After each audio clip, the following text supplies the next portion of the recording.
I'm Mike Halus. I was born in 1938, and in my youth, of course, I went through World War II and the Korean War and saw a lot of video images on that. And in my family, my father was a World War I vet, and two older brothers served in the Korean War. So my first duty assignment was in Fort Carson, Colorado, in the wintertime. It was cold. And the sergeants gave me good advice. They said, "Lieutenant, get in the head of the column and don't turn around, just leave." And all of the NCOs had pool cues, the heavy end of a pool cue, as a swagger stick. So I would go ahead and lead off with all the troops behind me, a lot of troops. And then I'd hear, "Get in line, soldier," bonk, and they'd use the heavy end of a pool cue and the steel helmet. Of course, it wouldn't hurt the soldier because a steel helmet with all the padding, but really their eyes would go up and they'd get right back in line. Then assigned to Germany, the 2nd Armored Cav Regiment, which is right on the border between East and West Germany. But then while I was there, on the East German side, they built two fences that were 10 meters apart and put mines in them to prevent the East Germans from coming to West Germany. While I was there at the CAV, a then classified message came out asking for volunteers for Vietnam. And I thought, since I'm a regular Army officer and have no combat experience, I wanted to see how I did in combat. And so I volunteered to go to Vietnam.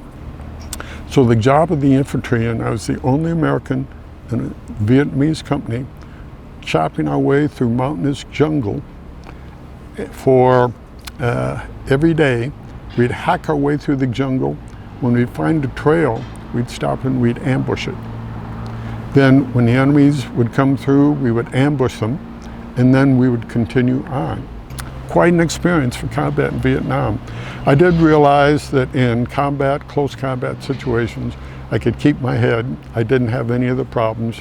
I could direct, give advice, and do what's necessary. So I decided to stay in the military at that time. Well, after I came back, the Field Artillery Career Course at Fort Sill, Oklahoma.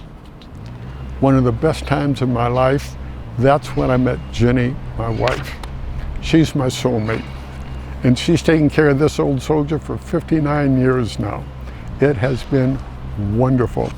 You were asking some questions earlier about some of these decorations. Well, this is the airborne badge. This is the Ranger badge. And this is one that's really coveted up here. This is a combat infantryman's badge.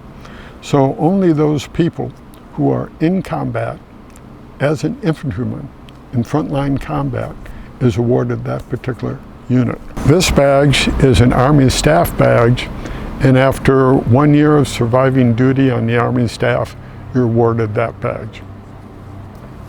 On these other ribbons, this is the Legion of Merit, which is one of the higher Army medals, the Bronze Star, the Meritorious Service Medal, and the Army Commendation Medal.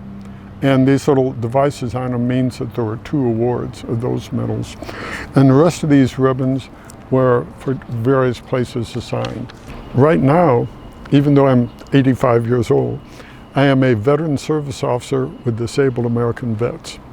And my passion these days is helping veterans get all their benefits from the VA, from Social Security, from state and local governments. And I've literally helped hundreds of people here at Givens Estates and also throughout the area get their benefits from the VA. My greatest achievement that is so hard to answer. It was just such an honor to serve. We've got a great nation. It all just adds up. I can't think of any one thing. It's just been an honor to serve.